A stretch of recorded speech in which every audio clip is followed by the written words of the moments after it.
السلام علیکم ورحمۃ اللہ وبرکاتہ۔ امید ہے کہ تمام دوست خیریت سے ہوں گے۔ آج پچھلا جو ہمارا لیکچر تھا وہ سنتوں پر تھا، جس میں سے 10 سنتوں کے بارے میں ہم نے بات کی تھی۔ آج کا جو ہمارا لیکچر ہے وہ اس سے آگے سنتوں پر ہوگا۔ سنت نمبر 11 جو ہے ہماری اتصال تربیعی، ایسی سنت جس میں شعر کے 4 مصرے اس طرح ہوں کہ ہر مصرے کا آخری کلمہ اس کے بعد والے مصرے کا ابتدائی کلمہ ہو۔ یہ ایک انتہائی مشکل سنت ہے اور غیر معروف بھی۔ اردو کے بہت ہی کم شعراء کے یہاں اس کی مثال ملتی ہے۔ مثال کے طور پر فرہاد کو شیریں جو بہت آتی یاد، فرہاد کو شیریں جو بہت آتی یاد، یاد سے اس کی اپنے دل کو رکھتا وہ شاد، شاد اس کا ہمیشہ ذکر رکھتا اس کو یاد شاد رہتا فرہاد۔ یہ سعادت یار خان رنگین کا ہے اس میں آپ دیکھیں کہ پہلا لفظ جو ہے پہلے مصرے کا، ٹھیک ہے، وہ فرہاد ہے، ٹھیک ہے، اور آخری لفظ جو ہے پہلے مصرے کا وہ یاد ہے۔ اب پہلے مصرے کا جو آخری لفظ ہے یاد، اب جو دوسرا مصرع شروع ہوا ہے تو اسی آخری لفظ سے شروع ہوا ہے، جیسے یاد سے اس کی اپنے دل کو رکھتا وہ شاد۔ اسی طرح دوسرا مصرع ختم ہوا ہے لفظ شاد پر۔ اب جو شاد ہے نا، یہ جب تیسرا مصرع ہم نے شروع کیا ہے تو پہلا لفظ اس کا شاد بنا ہے، ٹھیک ہے، شاد اس کا ہمیشہ ذکر رکھتا اس کو۔ اب جو تیسرا مصرع ہم نے پڑھا ہے تو اس کا آخری جو لفظ ہے مرکب لفظ وہ ہے اس کو، اور جب ہم نے چوتھا مصرع شروع کیا ہے تو اس کا جو پہلا لفظ ہے وہ بھی اس کو سے شروع ہوا ہے، اور اس کا جو آخری لفظ ہے آخری مصرے کا وہ فرہاد ہے، اور فرہاد جو ہے وہ سب سے پہلے مصرے کا پہلا لفظ ہے، یعنی یہ اتصال تربیعی کہلائے گا، ٹھیک ہے۔ نیچے بھی وضاحت دی ہوئی ہے کہ مذکورہ رباعی میں پہلا مصرع لفظ یاد پر ختم ہوتا ہے، دوسرا مصرع لفظ یاد سے شروع ہوتا ہے، دوسرا مصرع جو ہے وہ لفظ شاد پر ختم ہوتا ہے، اور تیسرا مصرع جو ہے وہ لفظ شاد سے شروع ہوتا ہے۔ تیسرا مصرع لفظ اس کو پر ختم ہوتا ہے، چوتھا مصرع لفظ اس کو سے شروع ہوتا ہے، چوتھا مصرع لفظ فریاد پر ختم ہوتا ہے، پہلا مصرع لفظ فریاد سے شروع ہوتا ہے۔ پھر اس کے بعد ہے قطار البعیر، دوسری سند جو ہمارے پاس قطار البعیر، اس کے لغوی معنی ہیں اونٹوں کی قطار کے، لیکن بیان کی اصطلاح میں اس کو سند کہتے ہیں۔ ایسی سند جس میں شعر کے مصرع اولیٰ کے آخری لفظ کو مصرع ثانی کے پہلے لفظ کے طور پر استعمال کرتے ہیں، جیسے مثال کے طور پر جو ہر خوب کو درکار ہے آرائش خوب، جو ہر خوب کو درکار ہے آرائش خوب، خوب تو آپ کی خوبی سے ہے ٹھہرا گوہر۔ اب یہ دیکھیں کہ یہ شعر میں نے پڑھا ہے، اس شعر کا جو آخری لفظ ہے خوب، اب دوسرے مصرے کا پہلا لفظ بھی وہی ہے، تو یہ قطار البعیر کہلاتا ہے، ٹھیک ہے۔ اس کے بعد ہماری اگلی سند جو ہے وہ ہے سنت محاذ۔ اردو کی فنی شاعری کی یہ سنت بھی اتصال تربیعی کی طرح عجیب و غریب ہے اور اتصال تربیعی سے بالکل مماثلت رکھتی ہے۔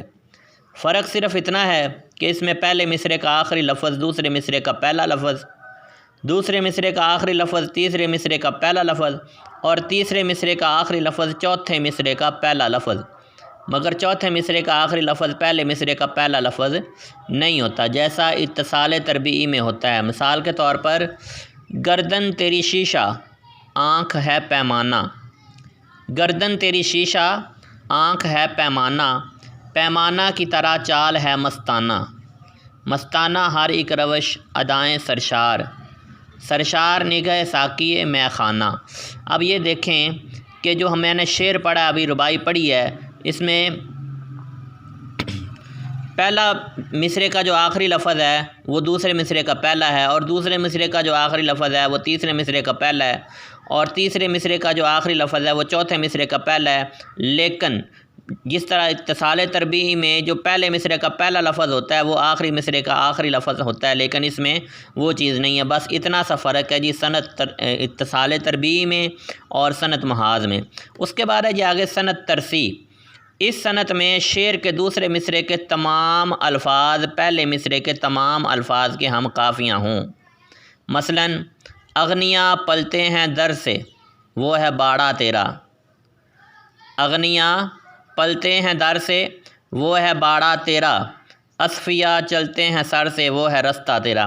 اب اغنیا جو ہے یہ اصفیا کا ہم قافیہ ہے، پلتے چلتے کا ہم قافیہ ہے، ہیں جو ہے وہ ہیں کا ہم قافیہ ہے، در جو ہے وہ سر کا ہم قافیہ ہے، سے کا ہم قافیہ ہے، وہ کا ہم قافیہ ہے کا ہم قافیہ ہے، باڑا رستے کا ہم قافیہ ہے، اور تیرا جو ہے وہ تیرا کا ہم قافیہ ہے۔ یہ غرض یہ ہے کہ تمام الفاظ جو ہوتے ہیں نا اس صنعت میں دونوں مصروں کے وہ ہم قافیہ ہوتے ہیں، ٹھیک ہے۔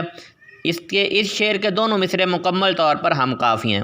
اس کے بعد ہے جی صنعت ترسیمات تجنیس، کسی شعر کے اندر ہم وزن الفاظ کے اندر تجنیس کی رعایت بھی ہو اور دونوں مصرے ہم قافیہ بھی ہوں، یعنی شعر کے مصرے میں بھی وہی لفظ ہو مگر اس کے معنی دوسرے لیے جائیں، تو اس صنعت کو ترسیمات تجنیس کہتے ہیں۔ مثلاً نہ وہ پہنچا نہ کل آئی ہے بات، نہ وہ پہنچا نہ کل آئی ہے بات، دونوں مصرے مکمل طور پر ہم قافیہ ہیں مگر پہلے مصرے میں کلائی اور دوسرے مصرے میں کل آئی تجنیس ہے۔ اس کے بعد ہے جی آگے 16ویں صنعت ہمارے پاس مثلث۔ اس صنعت کے تحت رباعی کے 3 مصرے اس خوبی سے قلم بند کیے جاتے ہیں کہ ان تینوں کے ابتدائی الفاظ سے چوتھا مصرع بنا لیا جاتا ہے۔ یہ بھی ایک دلچسپ اور غیر معروف صنعت ہے۔ مثلاً اب دیکھیں غور سے کہ تجھ سا نہیں پیارا کوئی اے رشک قمر، یہ پہلا مصرع ہو گیا۔ محبوب کوئی نہ ہوگا تجھ سے بہتر، یہ دوسرا مصرع ہو گیا۔ اے دلبر نازنین تجھے کہتے ہیں سب، یہ تیسرا مصرع ہو گیا۔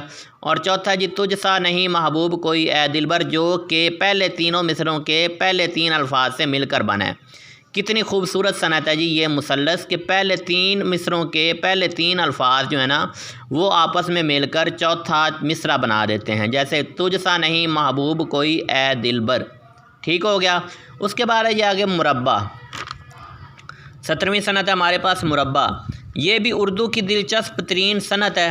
اس کے تحت اشعار کے مصروں کو 4 خانوں میں اس ترتیب سے لکھا جاتا ہے کہ ان کا طول و عرض یکساں طور پر پڑھا جا سکے اور لفظی و معنوی ترتیب میں کوئی فرق نہ ہو۔ مثلاً کروں کیا خفا ہے الہی وہ دلبر، خفا ہے وہ مجھ سے ابس کیوں سمنبر، الہی ابس کیوں خفا ہے غضب ہے، وہ دلبر سمنبر غضب ہے ستمگر۔ اس کے بعد اگلی صنعت جو آ جاتی ہے ہمارے پاس معمہ۔ یہ صنعت شعری جدت کا کمال ہے۔ اس شعر کے اندر لفظی اشارے یا حرفی دلالت کے ذریعے کوئی نام یا عبادت یا تاریخ وغیرہ لاتا ہے جو حیرت میں ڈالنے والی ہوتی ہے۔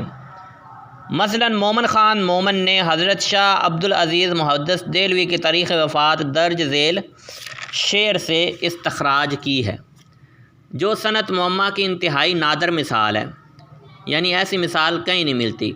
شعر کچھ اس طرح ہے کہ دست بیداد اجل سے بے سر و پا ہو گئے، فکر و دین فضل و ہنر لطف و کرم علم و عمل۔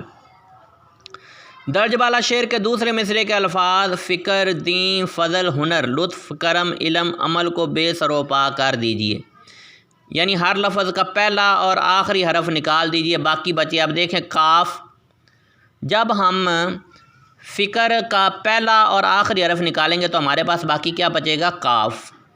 اسی طرح دین کا پہلا اور آخری حرف نکالیں گے تو ہمارے پاس باقی کیا بچے گا؟ یہ۔ اسی طرح فضل کا پہلا اور آخری حرف نکالیں گے تو ہمارے پاس باقی بچے گا ضاد۔ اسی طرح ہنر کا پہلا اور آخری حرف نکالیں گے تو ہمارے پاس باقی بچے گا نون۔ اسی طرح لطف کا پہلا اور آخری حرف نکالیں گے تو ہمارے پاس باقی بچے گا طا۔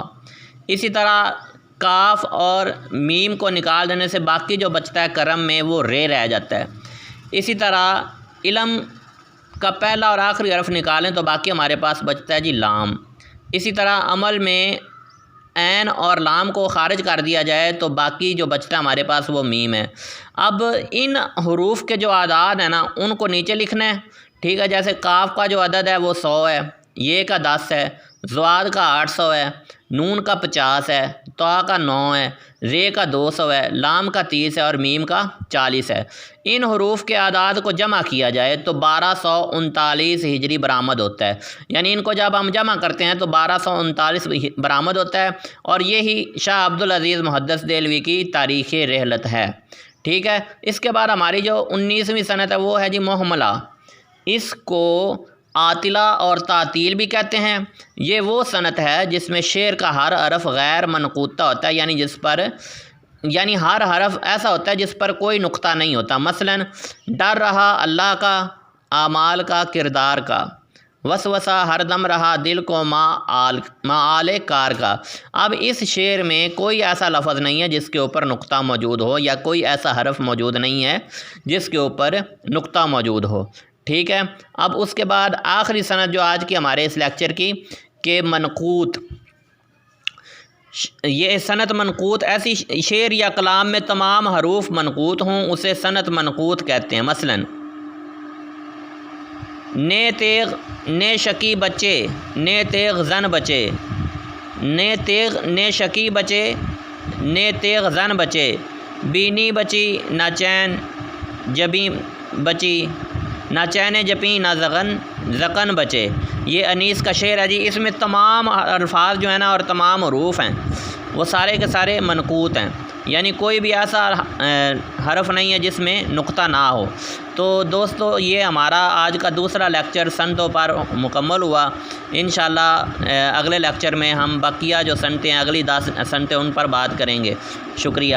میرا جو چینل ہے اس کو سبسکرائب کریں اور زیادہ سے زیادہ شیئر کریں تاکہ آپ کو اس جیسی مزید ویڈیوز دیکھنے کو مل سکیں۔ شکریہ جی۔